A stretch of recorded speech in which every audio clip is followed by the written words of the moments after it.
Tout à fait, j'ai passé la moitié de ma vie dans le monde entier. Oui. Et j'ai aussi bien sûr passé du temps à Paris, Oui. mais simplement comme touriste avec des camps de jeunesse que nous avons soutenus là, à cette époque-là. Et aujourd'hui, on est revenu pour l'invitation que Philippe a lancée à travers de nous de faire notre contre-visite ici à Paris. Et là, il y a le drapeau allemand et je suis en direct. Il y en a qui ne comprennent pas pourquoi il y a un drapeau allemand et ça fait encore peur à certains, le drapeau allemand. Vous comprenez pourquoi? Absolument. Oui, je vais pas vous faire un dessin. Nous nous avons rendu compte, bien sûr, qu'il y avait des différences entre les Allemands et les Français. Oui. Comme mon grand-père, il a parlé des Français, il a parlé du ennemi hérité. C'était l'héritage des Allemands d'avoir un ennemi en France. Et maintenant, nous sommes au point où nous disons, et c'est le passé, c'est complètement obsolète, c'est plus nécessaire. Et nous devons devenir des amis hérités. Oui. Et comme Noël a déjà exprimé avant dans son discours, les nations françaises et allemandes, c'est les nations centrales en Europe. Nous pouvons bouger beaucoup si nous travaillons ensemble. Alors laissons cette séparation, cette concurrence derrière et approchons-nous un nouvel niveau de coopération. Je trouve ça intéressant cette approche. Après, il y a aussi l'Europe, beaucoup n'en veulent plus, veulent le Frexit. L'Europe, c'est la France et l'Allemagne. Après, d'autres veulent une nouvelle Europe, enfin une Union européenne. Et là, ce que je trouve intéressant, c'est peut-être aussi ce que vous pouvez me dire sur ce qui se passe en Allemagne, en rapport avec ce que fait aussi votre gouvernement. Parce qu'on parle beaucoup de Macron, on parle peut-être qu'en Allemagne, on en parle beaucoup parce qu'il a aussi voulu les troupes au sol, comme on dit. Et de l'autre côté, en Allemagne, vous êtes vu comment? Vous militez, comment ça se passe Notre société, nos gens, là, les gens qui travaillent pour la paix, oui. qui étaient des opposés des mesures Covid, des vaccins, qui ont toujours su que ça n'arrivera pas à un but que nous désirons. Ils sont bien sûr les nazis en ce moment en Allemagne. Le mot est dit. Oui, le mot a été dit. En Allemagne. Bien sûr. Moi, en ce moment, il est fort ce mot quand même. Même si je ne soutiens aucune idée raciste ou nationaliste, notre gouvernement et l'administration de la ville où nous organisons des manifestations ne va pas hésiter de nous mettre dans le genre, dans le coin extrême droite. Nous n'avons rien à foutre là, hein. Ça n'a rien à faire avec nos idées, mais c'est simplement bon marché et un argument très facile. Et ça convainc tout le monde, et spécialement en Allemagne, tout de suite de prendre action contre ce que tu fais. Voilà. Et en ce moment, le gouvernement est en train de mobiliser beaucoup de jeunes sur l'idée de résister contre la pression de la droite. Et moi, je trouve que c'est peut-être un peu facile, parce que la droite, c'est tout ce qui n'est pas la gauche.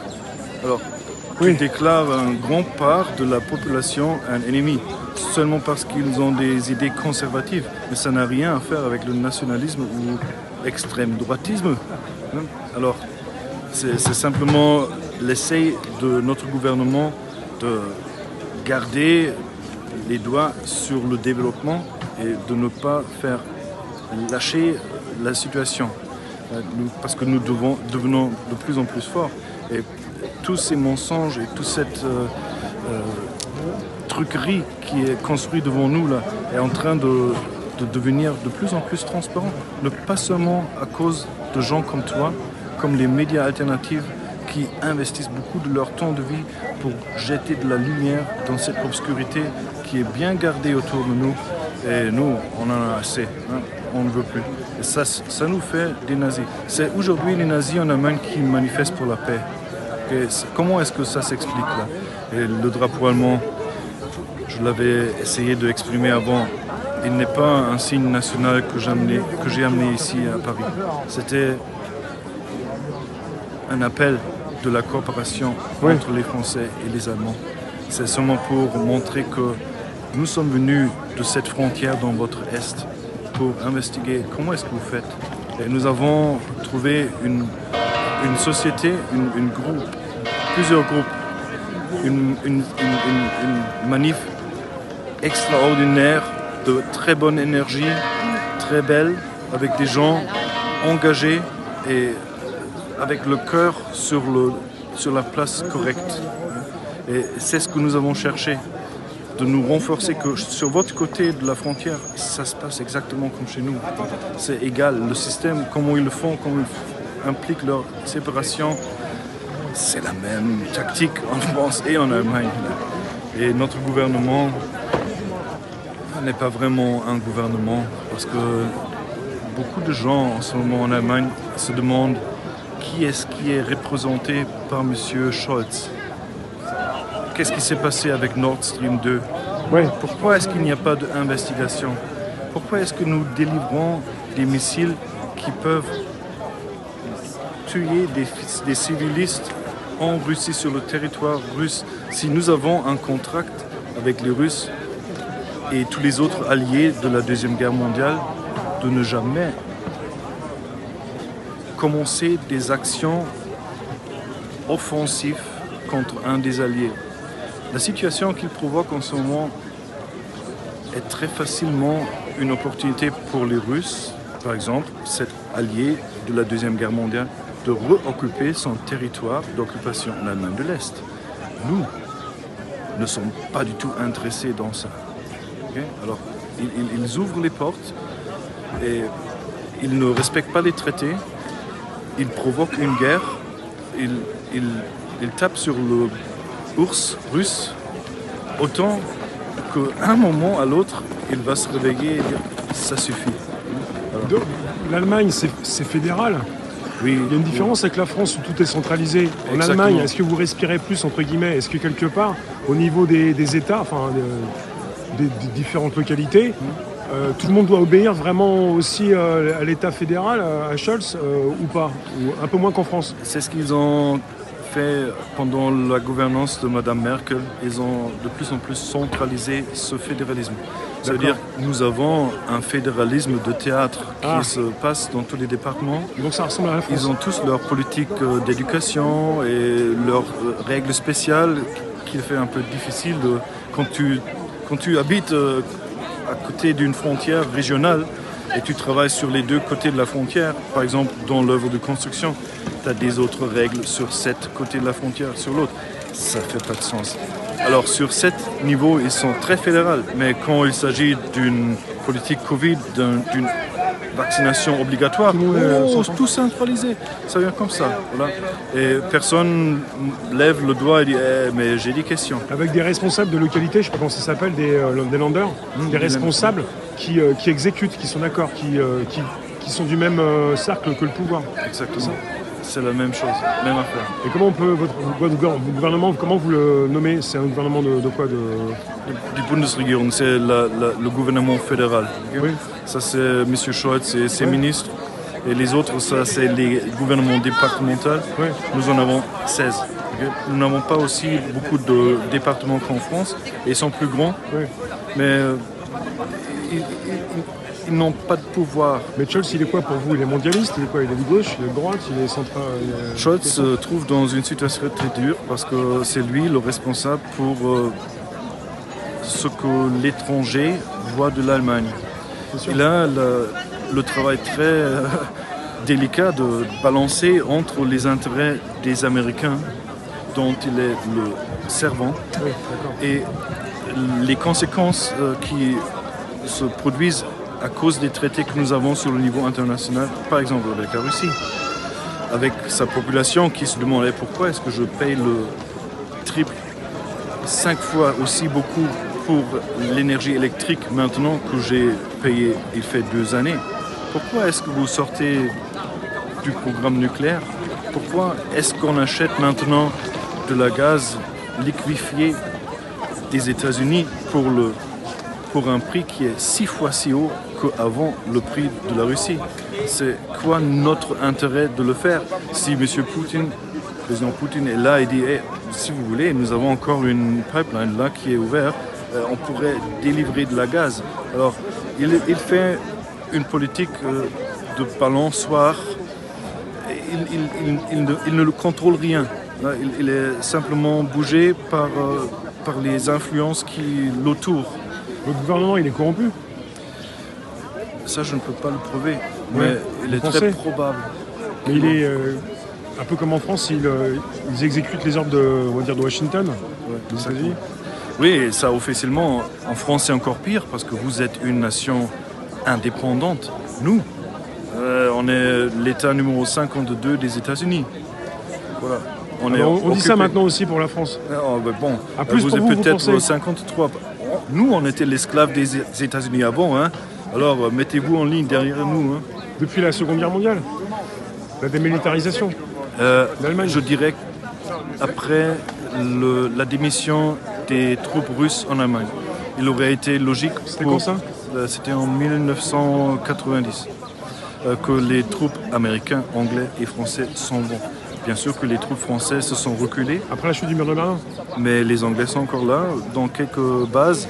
Et les Américains, ils entretiennent leur plus grande base à l'extérieur des États-Unis en Allemagne. C'est Ramstein. C'est à 30 km de chez nous. Et s'il y a une guerre chaude entre la Russie et la NATO, c'est là où il s'allumera le ciel dans la nuit. Mais pour autant, l'Allemagne a déclaré, on sait que l'Allemagne se remilitarise. Il y a un budget pour les armées. C'est quelque chose de très intéressant parce que nous, la France, l'Allemagne, chaque pays pour lui-même a un budget pour armer ses forces beaucoup plus haut que la Russie. Mais ce que nous produisons là, comme armes, comme équipement, c'est pas efficace. Nous n'avons pas les moyens comme les Russes. Nous dépensons notre argent, nos budgets de défense sur des conseillers. Madame von der Leyen, c'est exactement dont je parle. Leurs fils sont employés dans des entreprises qui profitent des contrats très très profitables avec le gouvernement allemand. Alors ils ont tout bien installé. L'argent qu'on dépense pour la défense, ça s'en va. Donc il y a de l'argent qui est récupéré sous prétexte de l'armement, il y a de l'argent qui part chez les groupes privés, ça ? C'est l'argent qui part, par exemple, dans des entreprises qui conseillent des affaires au gouvernement allemand. Mais ils ont des contrats très profitables. Alors, on n'équipe pas les troupes, on paye des gens avec des cravates. Vous avez dit le mot tout à l'heure nazi. Est-ce qu'il y a encore beaucoup de nazis en Allemagne ? Je ne dirais pas qu'il y en a beaucoup. Des nazis, c'est une faute que notre gouvernement fait. Ils ne savent même pas de ce qu'ils parlent. Je passe un peu par là parce que c'est la police qui veut que tout le monde s'éparpille. Excusez-moi, Carl. Ah, pas de problème. Ouais, il y a des groupes connus, je voulais dire. Oui, il y a des groupes qui restent, mais nous, on se distance absolument. Ah oui, mais je comprends pas ça, ce que vous faites. Mais parce que vous, quand vous voulez manifester ou quand vous avez des opinions divergentes du gouvernement, vous êtes marginalisé. Absolument. Avec toujours au niveau historique ce qui arrive dans la tête des Allemands, c'est-à-dire s'ils le disent, c'est que c'est vrai, quoi. Vous vivez encore là-dedans. Nous, on appelle ça framing. C'est ce qui se passe. Tu as un frame comme une image, et là il y a ton image dedans. Et le frame autour, ça veut dire extrême droite. Mais non, vous n'êtes pas des extrêmes droites. En Allemagne, vous serez des extrêmes droites en ce moment. Ouais. Et il y a une grosse numéro d'enfants non éduqués, non lavés, un peu cons, qui prennent l'opportunité de taper sur leur peau et de faire beaucoup de bruit, mais ils ne savent même pas pourquoi. On va dire que vous êtes pro-Poutine et après vous êtes nazi, même en disant pro-Poutine. Et Poutine lui aussi, il est contre les nazis, mais c'est pas grave. Ouais. Voilà. Framing, c'est comme un mot anglais, c'est ça, c'est anglais. C'est un mot anglais, mais c'est très populaire en Allemagne en ce moment. Pour encadrer, pour étiqueter, quoi. Et il y a aussi un autre mot qui est très populaire entre les gens qui contrôlent la culture, c'est cancel culture. Oui. Ouais. Alors, on dit aussi en français, mais ça. Beaucoup d'artistes qui ont pris une position contre les vaccins, contre la politique Covid, aujourd'hui sont plus employés au niveau officiel. D'accord. Et c'est des groupes comme nous qui disent ok, nous avons une tribune, nous avons une cave, vous pouvez faire votre programme, venez. Vous les recueillez, d'accord. Oui, et ils sont toujours bienvenus chez nous. Ce qui se dit en France aussi, c'est qu'en France, on a un pays riche, d'accord, peut-être, pourquoi pas, peut-être que ça se termine un peu, mais l'Allemagne est beaucoup plus riche. On dit que les Allemands sont plus riches, c'est vrai ça ? Si tu regardes les statistiques, tu vas savoir le contraire, parce que les pensionnaires allemands, par exemple, reçoivent au moyen 46% de leur dernier argent mensuel. 46%. En Italie, par exemple, c'est 97%. Alors, est-ce que nous sommes riches ? Non. Un pourcentage de quoi? J'ai pas compris. Les retraites se mesurent au sur niveau ce que tu as des gagné retraites dernièrement. après, ouais. D'accord. Et nous, on reçoit 46% de ce qu'on a. Et il y a beaucoup de pensionnistes qui sont en train de collecter des bouteilles vides pour les ramener au supermarché pour gagner un peu de fric extra parce qu'ils ne peuvent plus payer rien. Bah, c'est une situation ou alors très certains grave. parlent d'entreprises alors, ou de gens qui sont riches, de groupes qui sont riches alors peut-être. Il y a une grande partie de gens en Allemagne qui sont riches, qui ont profité beaucoup de cette économie très très grasse, mais la majorité des gens est simplement comme toi et moi et ils n'ont pas de perspective. Ah puis il n'y a pas de salaire minimum en fait. Il y a un salaire minimum qui maintenant monté au niveau où le salaire minimum en France a été déjà, il fait des années, 12 euros. 12,50 €, je crois que c'est après la dernière augmentation, le niveau du salaire minimum, 12,50 € en France. Combien est-ce que vous gagnez en France comme salaire minimum? Moi, je te parie que c'est plus. Peut-être que j'ai plus le chiffre, je sais pas si on va le dire. Mais... Ok, je vous remercie Karl, parce qu'en fait il y a dispersion, tout le monde va s'en aller, la police est juste là en fait.